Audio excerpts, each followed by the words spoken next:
नमो श्रीयतिराजाय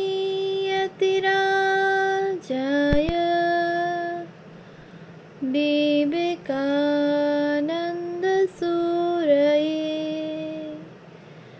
सच्चित्सुखस्वरूपाय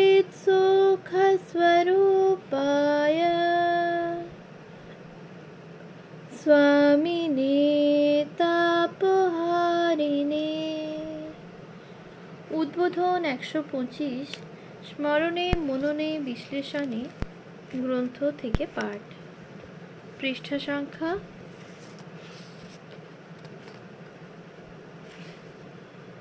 199।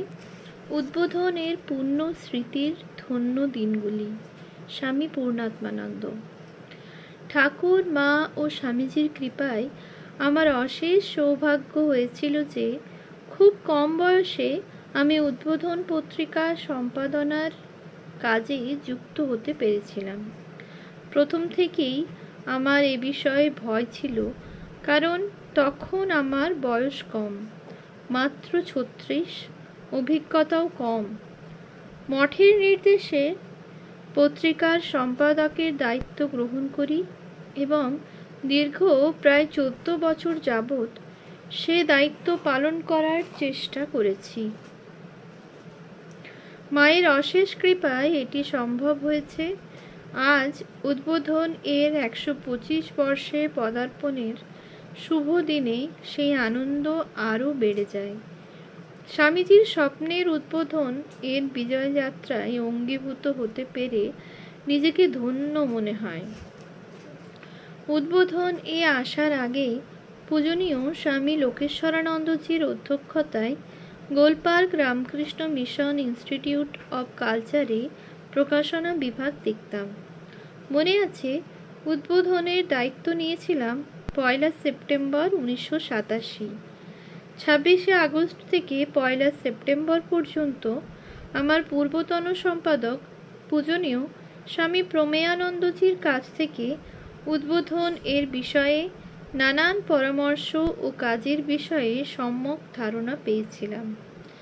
ধারণা অবশ্য কিছুটা আগে থেকেই ছিল, কিন্তু এখানে এসে মহারাজের কাছ থেকে যা শিখলাম তা ছিল বিশেষ গুরুত্বপূর্ণ। স্বামী প্রমেয়ানন্দজি ছিলেন কঠোর নিয়মনিষ্ঠ মানুষ, একই সঙ্গে গভীর অনুভূতিশীল। ওই 7-8 দিনে উনি যা শিখিয়ে দিয়েছিলেন তা অবলম্বন করে আমি অনেক কিছু করতে পেরেছি। যদিও তিনি খুব বেশি দিন উদ্বোধনের দায়িত্বে ছিলেন না, কিন্তু তারই মধ্যে অনেক গুরুত্বপূর্ণ সিদ্ধান্ত গ্রহণ ও রূপায়ণ করেছিলেন। যেমন, তার আগে উদ্বোধন পত্রিকার প্রকাশ নির্দিষ্ট সময়ের অনেক পিছনে চলত। দেখা যেত 1 মাসের পত্রিকা পরের মাসে কিংবা তার পরের মাসে বেরোচ্ছে। সে কারণে ডাক বিভাগে সঠিক সময়ে পত্রিকা পোস্ট করা যেত না। এতে নানা সমস্যা তৈরি হতো। তিনি প্রথম সমস্ত কিছুকে মাত্র 1.5 বছরের মধ্যে একটি নির্দিষ্ট সময় সারণীতে আবদ্ধ করতে পেরেছিলেন। তিনি ঠিক করেছিলেন প্রতি সংখ্যা ইংরেজি মাসের 23 তারিখে জিপিও ডাকে দিতেই হবে। এই নিয়মানুবর্তিতা আমার সময়েও অনুসরণ করেছি। এটিও আমাদের কাছে গর্বের যে উদ্বোধন আজ সেই ধারায় নিরবচ্ছিন্ন ঠিক সময়ের মধ্যে প্রকাশিত হয়ে গ্রাহকদের কাছে পৌঁছে যাচ্ছে। নেপথ্যের এই বিরাট কর্মযজ্ঞ পাঠক সাধারণ হয়তো জানেন না। স্বামী প্রমেয়ানন্দজি অত্যন্ত শৃঙ্খলা ও নিষ্ঠার সঙ্গে কাজ করতেন। সময় বিষয়ে সর্বদা ছিল তাঁর সজাগ দৃষ্টি। প্রত্যেক মাসের নির্বাচিত লেখাগুলি উনি সুন্দরভাবে আলাদা আলাদা ফাইলে রাখতেন, যাতে সহজেই সব কিছু হাতের নাগালে পাওয়া যায়। আমিও আমার সময়ে এটি করেছি, দেখেছি। এর ফলে কাজের অনেক সুবিধা হয়। মহারাজ বলেছিলেন, আগে পৌষ মাসে বর্ষসূচি তৈরি করার সময় সকলের ঘুম ছুটে যেত। স্বামী প্রমেয়ানন্দজি প্রতি মাসে এটি তৈরি করে কাজটাকে সহজ করে দেওয়ার নিয়ম করে দিয়েছিলেন। সেই সময় উদ্বোধন পত্রিকার সম্পাদক হিসাবে থাকত মায়ের বাড়ির অধ্যক্ষের নাম, প্রকৃত সম্পাদকের নাম থাকত সংযুক্ত সম্পাদক হিসাবে। তখন মায়ের বাড়ির অধ্যক্ষ ছিলেন পূজনীয় মোহিত মহারাজ, স্বামী নির্জরানন্দজি। দুপুরে ও রাতে প্রসাদ গ্রহণের সময় তিনি বসতেন প্রথম আসনে, আর আমি তাঁর পাশে। আমি প্রথম এসে দেখেছিলাম অধ্যক্ষের পাশের আসনে পূজনীয় স্বামী প্রমেয়ানন্দজি বসতেন। আগে থেকেই এই ধারা ছিল। 1993 সালে প্রথম সিদ্ধান্ত হয়েছিল যে পত্রিকার প্রকৃত সম্পাদকের নাম সম্পাদক হিসাবেই লেখা হবে এবং অধ্যক্ষ মহারাজের নাম রাখা থাকবে ব্যবস্থাপক সম্পাদক হিসাবে। আমার সৌভাগ্য, এই ধারায় প্রথম সম্পাদক হওয়ার ভাগ্য আমারই হয়েছিল। পত্রিকার কাজে দায়িত্ব নেওয়ার পর তদানীন্তন সংঘাধ্যক্ষ মহারাজ পূজ্যপাদ স্বামী গম্ভীরানন্দজিকে প্রণাম করতে গিয়েছিলাম। সেদিন তিনি কিছু মূল্যবান পরামর্শ দিয়েছিলেন, যা কাজে রূপায়িত করার চেষ্টা করেছি। মহারাজ বলেছিলেন, দেখো, উদ্বোধন বুড়ো বুড়ির পত্রিকা হয়ে গেছে। বাড়িতে বুড়ো বুড়ি উদ্বোধনকে লাল শালুতে মুড়ে রেখে দেবে, মাথায় ছুঁয়ে প্রণাম করবে, কিন্তু পড়বে না। এটি স্বামীজি চাননি। উদ্বোধনকে আমাদের জীবনের অঙ্গ করতে হবে, সকলের পত্রিকা করে তুলতে হবে, পারিবারিক পত্রিকা। পরিবারের সকলেই অপেক্ষা করে থাকবে কবে পত্রিকা বাড়িতে আসবে। 8 থেকে 80 পর্যন্ত সকল বয়সের মানুষের কাছে উদ্বোধনকে গ্রহণযোগ্য করতে হবে। পূজ্যপাদ মহারাজকে প্রশ্ন করেছিলাম, মহারাজ, আমি কি করে তা করব? মহারাজ বলেছিলেন, ওগুলো তোমায় করতে হবে, আমি তোমায় আইডিয়া দিতে পারি মাত্র। স্বামীজি যেমনটি চেয়েছিলেন, কি করে করবে সেটি তোমাকেই ভাবতে হবে, কার্যকর করার দায়িত্ব তোমারই। এসব শুনে আমার চাপ বেড়ে গিয়েছিল। রোজ মায়ের কাছে যেতাম আর বলতাম, মা, তুমি আমার সঙ্গে থাকো। উদ্বোধন সত্যি সত্যি পারিবারিক পত্রিকা হয়ে উঠল। পূজ্যপাদ স্বামী গম্ভীরানন্দজি মহারাজের প্রত্যাশা পূর্ণ হল। একদিন বিকালে অফিসে কাজ করছি, একজন ভক্ত মহিলা পত্রিকা সংগ্রহ করে সেটি হাতে নিয়ে আমার অফিসে এসেছেন। সঙ্গে তার 7-8 বছরের মেয়ে। দেখছি মেয়েটি পত্রিকাটি ধরে টানছে। মা বলছেন বাড়িতে গিয়ে নিবি। আমি বললাম, কি হয়েছে? ভদ্রমহিলা বললেন, মহারাজ, পত্রিকাটি এখনই ওর চাই, ও পড়বে। আমি বললাম, কেন? এখনই কেন? ভদ্রমহিলা বললেন, ছোটদের পাতাটি ওর খুব প্রিয়। পত্রিকা এলে আগে ও নেবে এবং ওই পাতাটি পড়বে। পূজনীয় স্বামী গম্ভীরানন্দজি মহারাজের কথাটি মনে পড়ল। উদ্বোধন সত্যি সত্যি তো পারিবারিক পত্রিকা হয়ে উঠেছে। এর মধ্যে একদিন তদানীন্তন সাধারণ সম্পাদক পূজনীয় স্বামী হিরণময়ানন্দজি মহারাজ মায়ের বাড়িতে এলেন। আমার ডাক পড়ল। তাকে সে সময় সকলে ভয় পেতেন। খুব রাশভারী আর রাগী প্রকৃতির মানুষ। তার সমবয়সীরাও তাকে ভয় পেয়ে একটু দূরে দূরে থাকতেন। তিনি আমায় বললেন, উদ্বোধনের এই যে সাইজটা, এ আমার পছন্দ না। এটা কি তুমি করেছো? তখন উদ্বোধন আজকের চেহারায় ছিল না।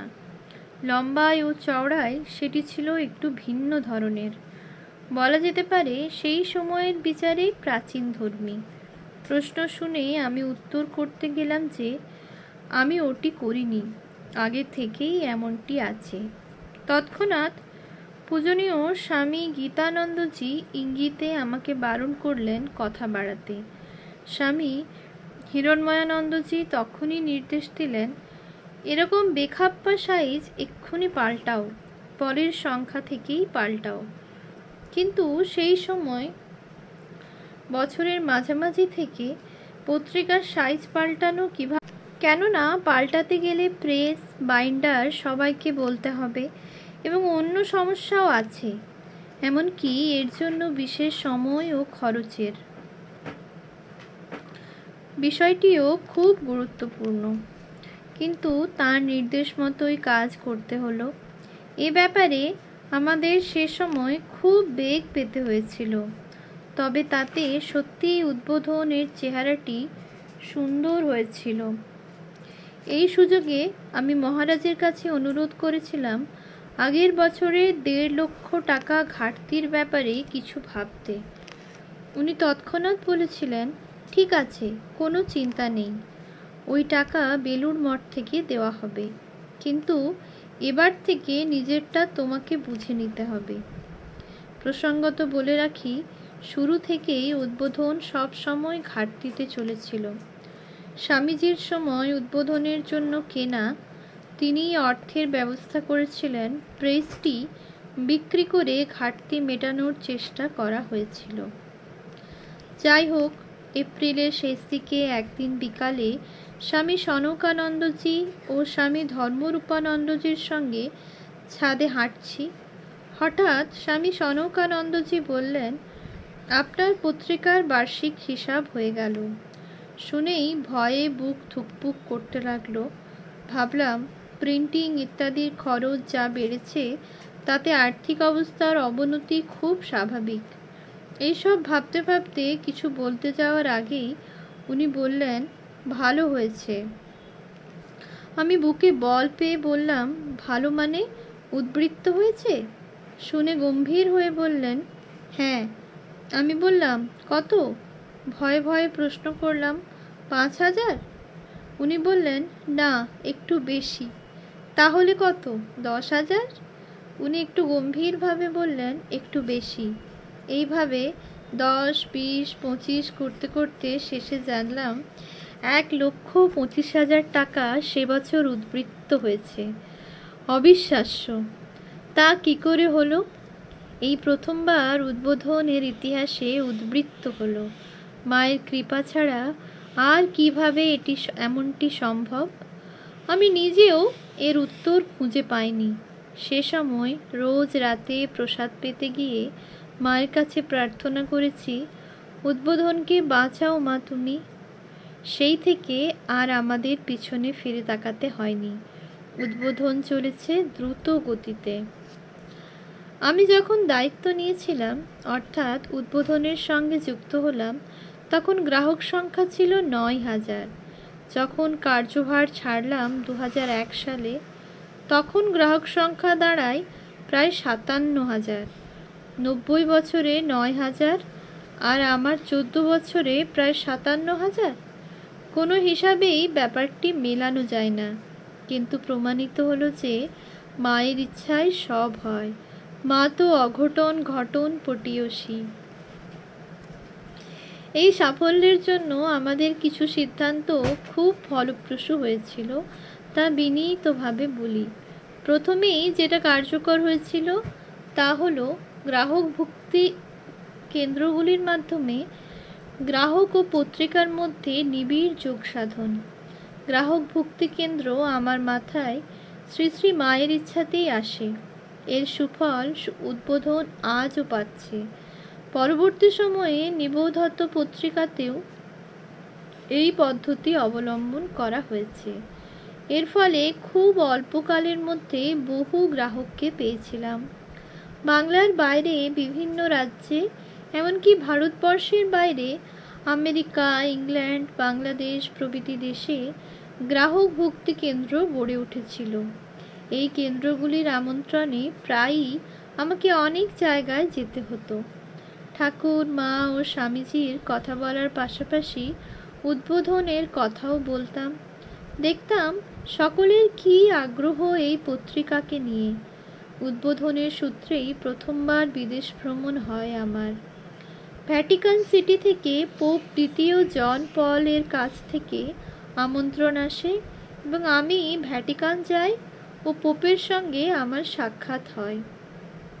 ভ্যাটিকান টেলিভিশন থেকে সেই সাক্ষাৎকার সম্প্রচারিতও হয়।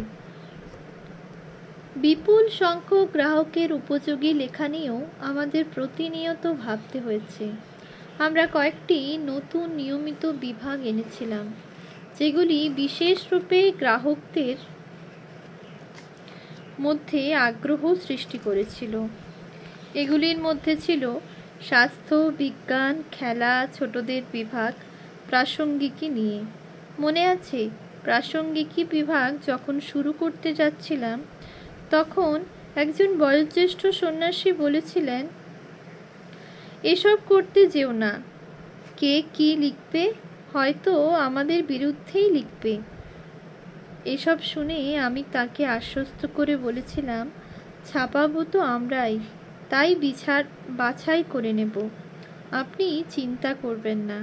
পরে দেখেছি সমালোচনামূলক পত্র কখনো কখনো দু একটি এলেও বিরুদ্ধ লেখা তেমন আসেনি এবং প্রাসঙ্গিকী বিভাগটি অত্যন্ত জনপ্রিয় হয়েছে। বিস্মিত হয়ে দেখেছি কি অপরিসীম জিজ্ঞাসা নিয়ে একের পর এক চিঠি এসেছে, কিংবা কোনো কিছুর আলোচনায় কেউ নতুন তথ্য দিয়েছেন বা জানতে চেয়েছেন, যা রীতিমতো গবেষণার বিষয় হতে পারে।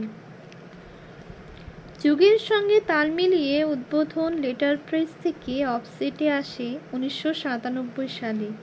এতে খরচ অনেক বাড়লেও পাঠকদের পড়তে আনন্দ হয়, আমাদের কাজের ক্ষেত্রেও বিশেষ সুবিধা হয়। কম্পিউটারের সাহায্য ছাড়া বিপুল সংখ্যক গ্রাহকের যাবতীয় হিসেব রাখাও সহজ হতো না। সেই সময় মায়েরই কৃপাতে দুজন ভক্ত উদ্বোধন এর সমস্ত খরচ বহন করতে এগিয়ে আসেন। স্বামী বীরেশ্বরানন্দ ও স্বামী নির্বাণানন্দের নামে গঠিত হয় দুটি স্থায়ী তহবিল। সে সময়ের অত্যন্ত গুরুত্বপূর্ণ আরেকটি ঘটনা হল উদ্বোধনের শতবর্ষে পদার্পণ। 1998 সালের 15 জানুয়ারি ছিল উদ্বোধনের 100তম জন্মদিন। সেই উপলক্ষে মাঘ সংখ্যাটি বিশেষ সংখ্যারূপে প্রকাশিত হয়েছিল। সেটি যখন তৎকালীন সংঘাধ্যক্ষ পূজ্যপাদ স্বামী ভূতেশানন্দজির হাতে তুলে দিলাম, তখন তিনি বলেছিলেন, শতবর্ষে পদার্পণ নিশ্চয়ই আনন্দের, কিন্তু আমাদের মনে রাখতে হবে আরও অনেক শতবর্ষ উদ্বোধন সগৌরবে অতিক্রম করবে। তবে ঠাকুর মা স্বামীজির আশীর্বাদের শক্তিতেই তা করবে। সে বছর 15 জানুয়ারি অর্থাৎ পয়লা মাঘ মায়ের বাড়িতে বিশেষ পূজা অনুষ্ঠিত হয়। সকাল 10টায় উদ্বোধন কার্যালয়ে শারদানন্দ হলে 3 দিনব্যাপী অনুষ্ঠানের সূচনা করেন স্বামী হিরণময়ানন্দজি। এদিন সান্ধ্য সভায় ভাষণ দেন স্বামী স্মরণানন্দজি ও অধ্যাপক শঙ্করীপ্রসাদ বসু। শঙ্করীপ্রসাদ বসু তার ভাষণে বললেন, উদ্বোধন না থাকলে বাংলা ভাষা ও সাহিত্য দরিদ্রতর হয়ে যেত। উদ্বোধন বাংলা ভাষাকে নতুন প্রাণ শক্তি দিয়েছে। সভাপতিত্ব করেন তৎকালীন সহসংঘাধ্যক্ষ স্বামী আত্মস্থানন্দজি মহারাজ। সেদিন তিনি অধ্যাপক বসুর বক্তব্যকে সমর্থন করে বললেন, অধ্যাপক শঙ্করীপ্রসাদ বসু যথার্থই বলেছেন, উদ্বোধন না থাকলে বাংলা ভাষা ও সাহিত্য দরিদ্রতর হয়ে যেত। এই কথাটি উদ্বোধন সম্পর্কে একটি অত্যন্ত মূল্যবান বক্তব্য, কারণ বাংলা ভাষা ও সাহিত্যের সঙ্গে এভাবেই উদ্বোধন অচ্ছেদ্যভাবে সংযুক্ত থাকবে চিরকাল। দ্বিতীয় দিনের সভায় ভাষণ দেন স্বামী রমানন্দজি ও স্বামী নির্জরানন্দজি মহারাজ। তৃতীয় তথা শেষ দিনের সভায় বক্তব্য রাখেন অধ্যাপক হোসেনুর রহমান ও স্বামী প্রভানন্দজি মহারাজ। সে সময় বিভিন্ন সংবাদপত্র, দূরদর্শন ও আকাশবাণীতে গুরুত্ব সহকারে এই শতবর্ষের অনুষ্ঠান সম্প্রচারিত হয়েছিল। ভক্তমহলেও বিপুল সাড়া পড়ে গিয়েছিল। উদ্বোধনের গ্রাহক সংখ্যা প্রায় 5000 বেড়ে গিয়েছিল।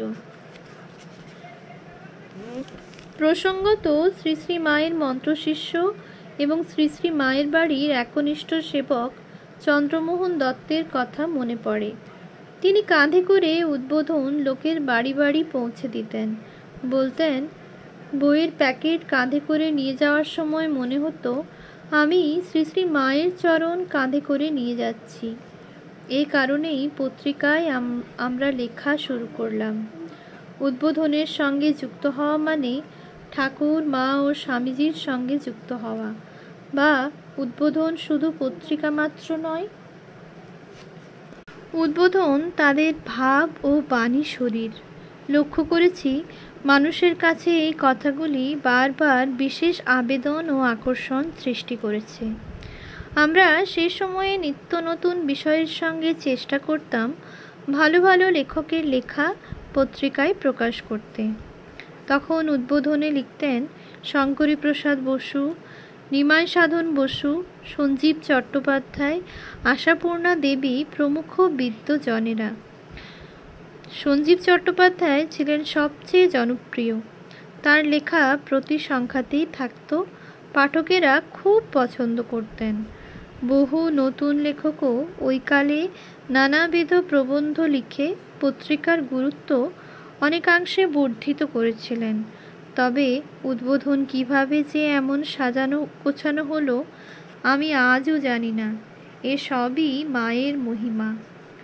উদ্বোধনে কোনো বিনোদনমূলক বা রাজনীতি বিষয়ক লেখা বের হয় না, অথচ উদ্বোধন বর্তমান সময়ে বিশেষ জনপ্রিয়।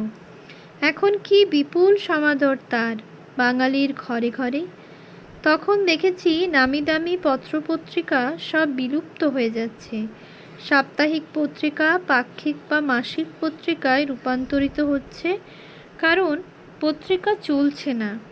এটি ঠিক যে মানুষের পড়ার অভ্যাস এখন প্রায় নেই বললেই চলে, কিন্তু উদ্বোধন এক বিরল ব্যতিক্রম হয়ে উঠল। এর পিছনে ছিল মায়ের আশীর্বাদ, কারণ মায়ের বাড়ি যে উদ্বোধনের গর্ভগৃহ। বস্তুত তাঁর চরণপ্রান্তে থেকেই তো উদ্বোধনের সারস্বত সাধনা। আমি করজোড়ে মাকে প্রণাম করে রোজ বলতাম, মা তুমিই দেখো তোমার উদ্বোধনকে, তুমি ছাড়া আর কে রক্ষা করবে, তুমিই দেখো। মা সবই করাচ্ছেন। সেজন্য আজ আমরা উদ্বোধন পত্রিকার 125 বছরে পদার্পণ দেখছি। এই শুভ দিনের মাহাত্ম্য আজ থেকে বহু গুণ বর্ধিত হলো।